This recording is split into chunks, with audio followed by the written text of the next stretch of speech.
Ano siya? Ikaw taong buang kaliwat ni David. Ikaw ang modawat sa silot nga para unta sa imong mga kadugo, mga opisyal sa gobyerno ba? Kaya sobra naman gud. Pareho ba itong gibuhat niya sa panahon sa mga kaliwat ni Jacob nga nabihag sa Egypt? Katong hapit na sila i-rescue sa Ginoo. Gi-triple ang gibugaton sa trabaho, gibawasan pa gyud ang budget sa pagkaon. Mao pa din panahon na karon naghago man unta ta. Pero walay bunga. Bote ba sabot hapit na. Abot. Kanang pagyayon niya ikaw tao ang modawat sa silot nga para sa imong mga kadugo nga mga mambabatas sa gobyerno. Oh. Kinsa may pare o pastor nga gisugo niya ana. Yeah, sumpay na ako itong gisulti niya nga kung lugito nila imong mata, barinahan nila imong ulo, panitan nila imong ulo hantod sa il. Sukli sila og gugma. Kaysa yan na ng paagi. Mahimo kang angayan ikasal. Mahimong angayan ang ulipon ikasal sa prinsipe. Kaya ang nakainom sa iyang dugo, nakakaon sa iyang unod, gantihan sa kinabuhi nga walay katapusan. Dili na ganti lang kinabuhi lang murag magtanga. Pitok-pitok lang mata. Kinabuhi yun nga doon ay otoridad.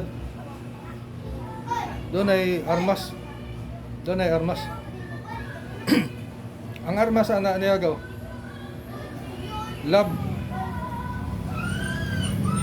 Dili pareha sa armas sa mga children of God nga mapatay og mga inosenteng nila lang. Ang armas nga iyang gipakita sa ako, mo hatag og kinabuhi sa daghan mga patay. Love, life, energy, wisdom, freedom, power, authority. Mao na giandam niya para sa akong immortal body kung makasal. Kanya, naa po dito ang apo sa hari, tanan mga hari.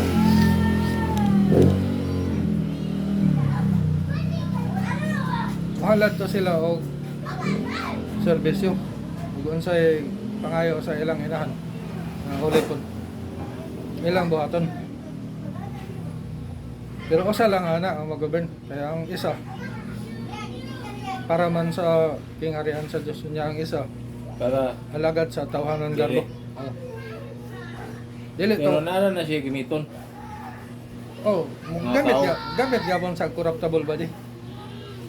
Pero para bag tao nga lahi gyud ang dinayban sa tao nga expert kaysa tao nga walay kay balo. Bali mo drive lang Pati gyapon siya. lang mga tawa na. Oh, Kailain mo ginagdinalhan. ikaw dili na ka matingala. Oo. Ang parehan nimo di na matingala kay gisultian naman kada. Pero katong kasal sa kana, matingala sila. At di na ako nagtingala na. Go kay wala mo ko na mga panahon. Pero makita nimo. Makita nimo kay immortal man ka. Pero dili ko sigurado kung hatagan niya kagawasan kay mas daghan lagi siya gapuson. Yotay lang ang hatagan niya kagawasan. Bisan sa pananaw? Ah, Bisan sa pananaw? doon na pa ibat tabunan niya ang pananaw, doon na pa hatagan niya ang pananaw, pareha ni Marcos Sr. Hatagan niya ang pananaw pero ginapos. Sa Elvis Presley hatagan man niya ang pananaw pero ginapos. Bote ba sabot ana nga sulti siya nako nga bulahan ka tao kay diha ka gibutang sa pagka-taxi driver. Kay si Elvis Presley ni hangyo man nga magbarbero. Balik siya sa kalibutan sa unod para magbarbero. Pero mag-alagad sa Dios. Si Marcos hangyo pod nga mag-alagad sa Dios sa paagi mag-tricycle driver. Bote ba sabot mas bulahan pag gyapon ning ako kay taxi driver man. Dili pagit kada adlaw.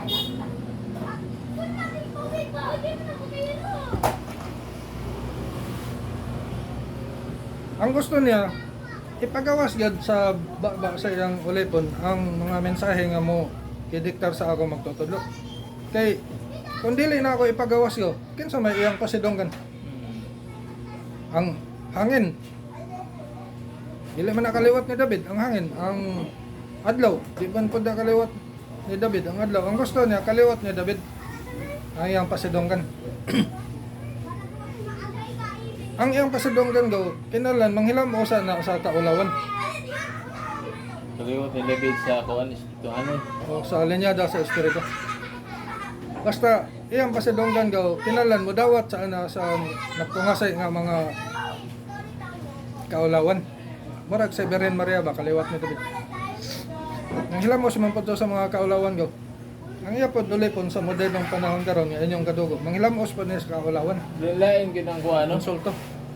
Pumagi si Ginoo kay kang David wala man to siya kasakiti. Ay di kato dang gibato siya Kadto. sa anak ni anak sa gibato siya anya gi lungguan unta sa liog Oh. sa mga bodyguard niya. Ya pasag din siya nga mobato sa ako. Angay raman pud din ako kay si Absalom man ang nagbuhat sa angay na akong buhatan. Isip hari. Pero si King Saul gaw, ano man to? Nga wala man na pareha ni David. Di ba sulugon sa tos Ginoo?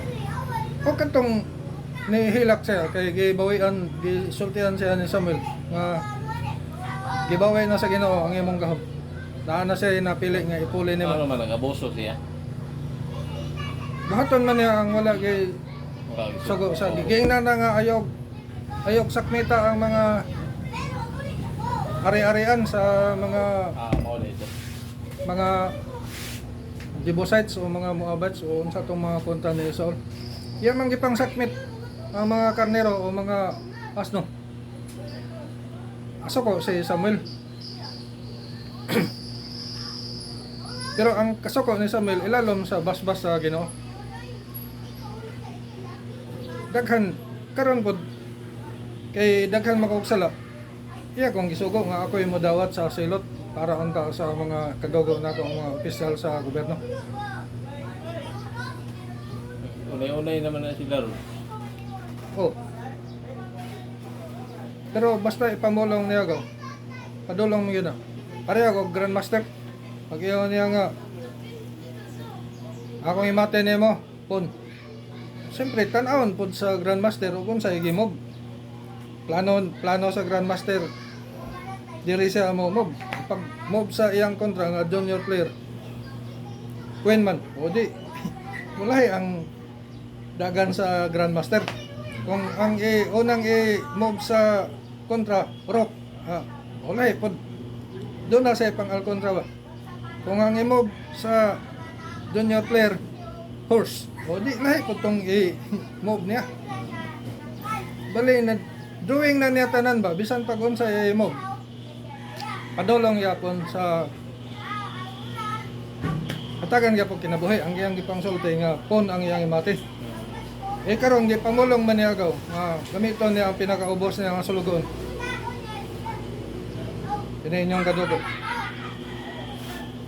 Aaron Osborne ang dagway sa kalibutan. So, dili ini pareha sa mga pastor pare o mga ang gusto niya kaliwat yun ni David iyang pasidunggan.